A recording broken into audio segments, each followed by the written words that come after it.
You're tuned in live right here on Radio 1000, the praising the station in the nation. DJ Free right here. And in the background, you hear the song Out of Control. Kindu live right here, feature Friday. Radio 1000, your station right here, the Stellar Station. How's it going, brother? Hey man, it's going really well, man. I feel honored to be on the station.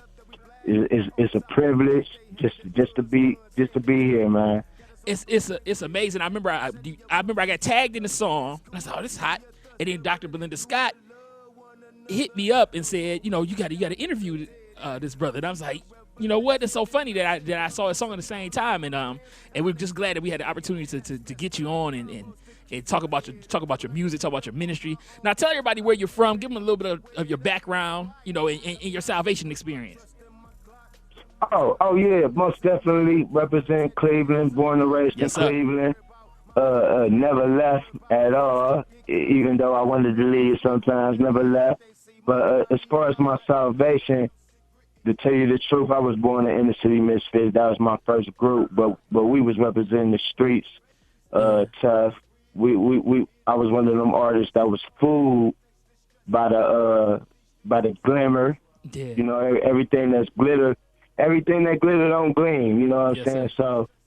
So, like, art does imitate light. So when you're talking about selling dope, kicking down doors, disrespecting our women, not being there for your kids, not being a right role model, like being a good role model is a soft thing to do. Is really the best thing to do.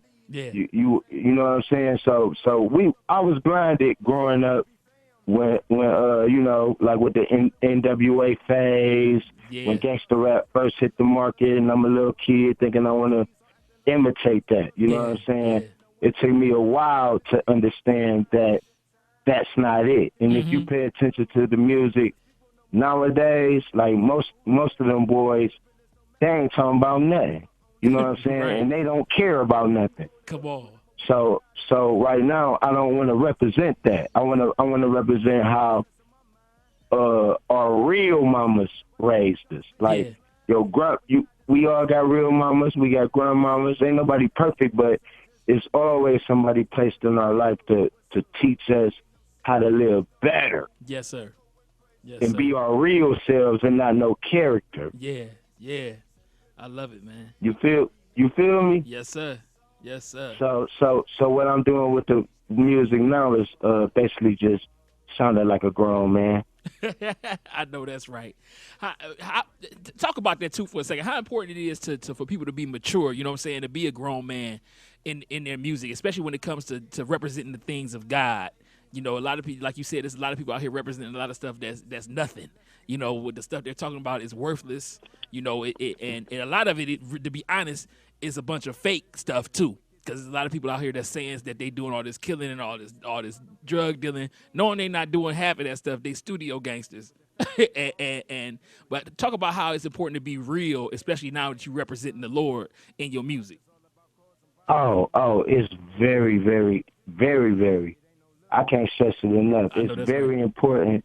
It's very important to you know, stand your own ground and be true and real to yourself. I mean, we all go through different phases of life as individuals. Nobody's the same, but when you talk about the Lord, the higher power, He will reach you. Because even as babies, I got a daughter, and like say something like this, like the thunder scares her, or if she only 6 years old, and before she was even 6, she's scared of thunder. She's scared of if you say, "Don't do that, God gonna get you." Before she was ever taught who God was, she was scared of him. So you know that the spirit really does exist. It's only some people ignore it. Yeah. Even when they getting called to do their duty, they ignore it. Yeah. You know what I'm saying? They put both hands over their ears and just to do what they want to do, not what they called to do. You understand? So I don't knock them. We just need to reach them, pray for them, and do our best to change the game how we how we see fit. You know what I'm saying? Yeah, man. Is there like who do you who would you say are your biggest influences? Musically. Oh, I got a long list. I got a long list, man. But to keep it honest, when I grew up knowing that I knew how to rap, it didn't really come from a nationwide MC. It came from my cousin Nas. He called himself Nas, but his real name Vale. Like once I seen that he did it, and I seen how he rocked. I grew up on 93rd and Woodland. Okay. So back then, everybody was beatboxing. Everybody had the big boom boxes and windmilling on the cardboard. Yes, you know sir. what I'm saying? Wearing their Adidas suits and the big old chains right there by the bar store. Yeah. So I kind of picked it up through that. My cousin Bill was my biggest influence because once I seen that he did it and I seen how he rocked the crowd, I knew I can do it, and I started from there. But as far as the game, I love Public Enemy, anybody, LL Cool J, of course Tupac. Right. Even before he was Tupac, right. I liked him because he seemed like a normal human being to me. Right. And I love it, man. So with those influences, how do you change? Because the things they talked about definitely are different than what you're talking about now, to a certain extent. How do you transition that? Like, how did you make that, go from those being your influence to taking that influence now and taking it towards a more positive direction? Because I started seeing the fakeness in the game, like even cats that I was running with. I hate to say it, but a lot of them guys wasn't really truly living what they were speaking on the mic. Yeah. And it's like they purposely diluting the game. Like songs are powerful. So if you telling somebody that you know how to whip it, you whip it, you're cooking dope, you're packing pistols, you're killing him, and you don't care about her, and all of that to a raw beat. It's like you fooling people because that's them subliminal messages touches your heart if you keep on playing the song over and over and over and over and over. Yeah. You start to believe that that's true, even though it's a lie. Yeah. Yeah. So God kind of took me away from it because I was going through a lot in my life anyway. Like that ain't even involved rap because God was just working on me as a person, even though I'm an artist. Right. So I stepped away from the rap game. I stepped away from the rap game for like a whole year. I ain't listened to nothing but like R&B love songs and gospel. Yeah. And that's how I found out. Like I was almost turning my back on the rap period. Like I didn't even want to do it no more. Yeah. So going to the Word Church, I met a couple positive men that I appreciate, and I started learning about Christian rappers. Like I never knew that. Like coming from the streets, I never knew that Christian rap existed.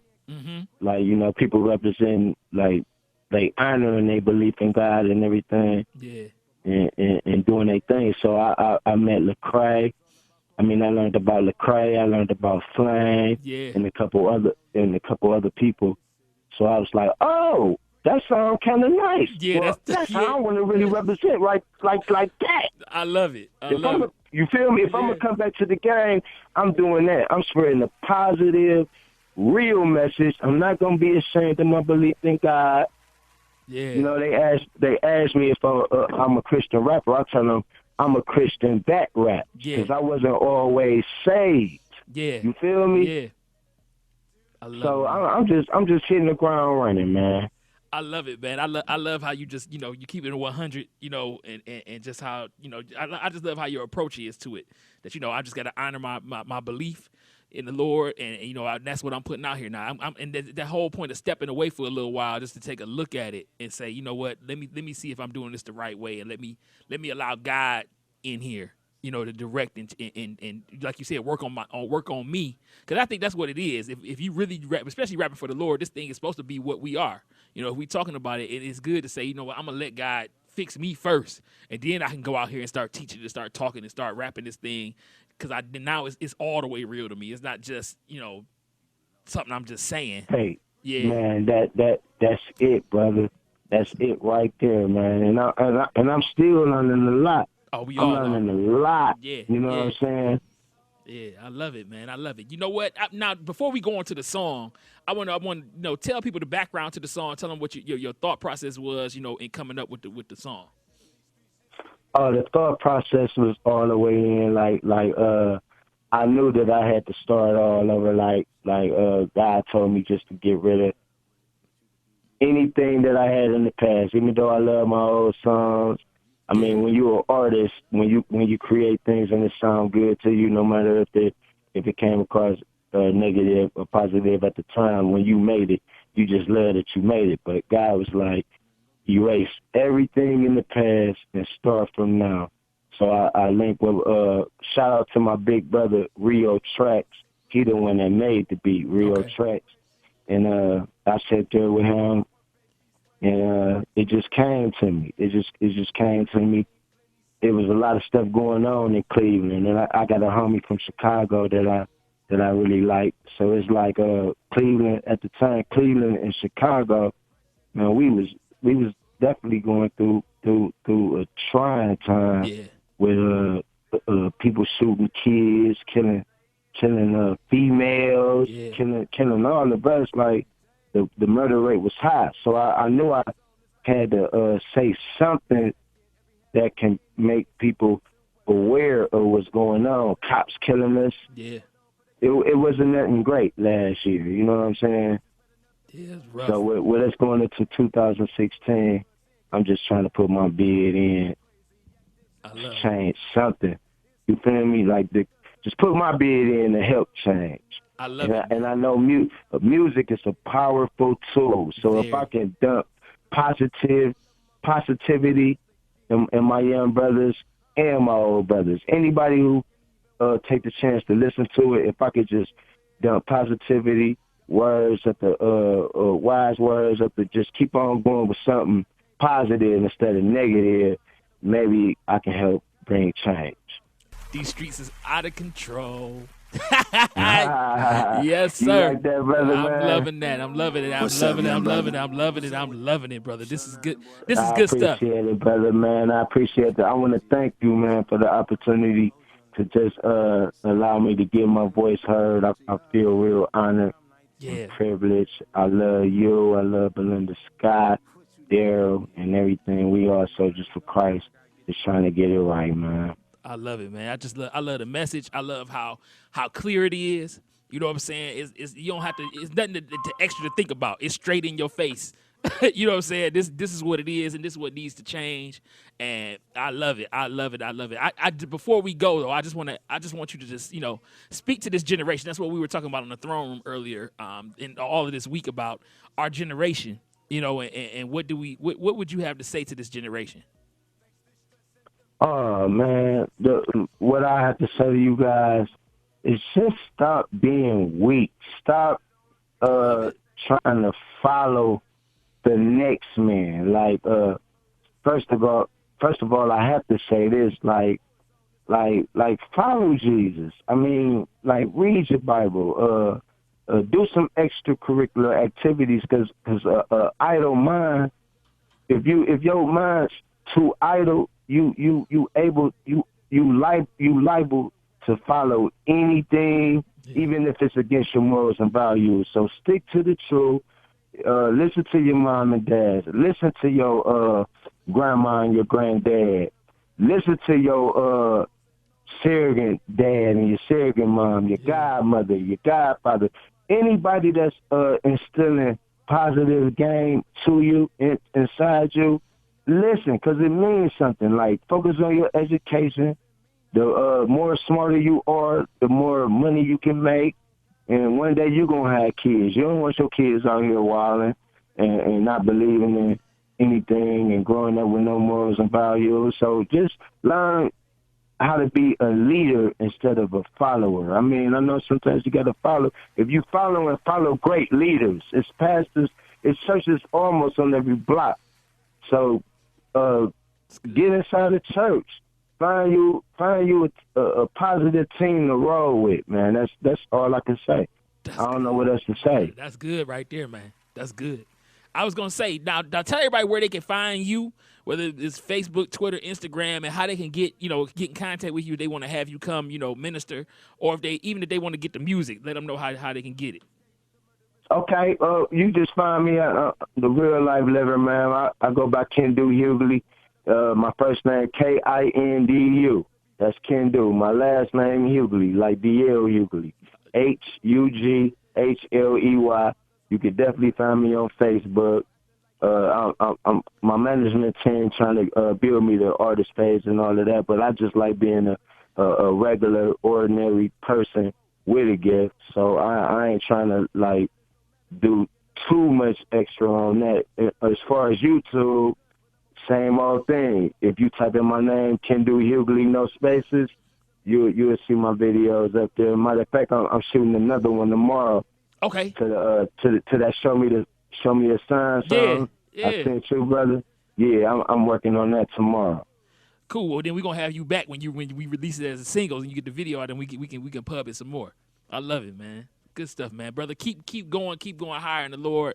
Keep doing what you're doing, man. It's impacting people. It's definitely gonna help people out here, man. God bless you. God bless you too, brother. Kindu right there. Song Out of Control, y'all. Hit him up on Facebook. Kindu Hughley.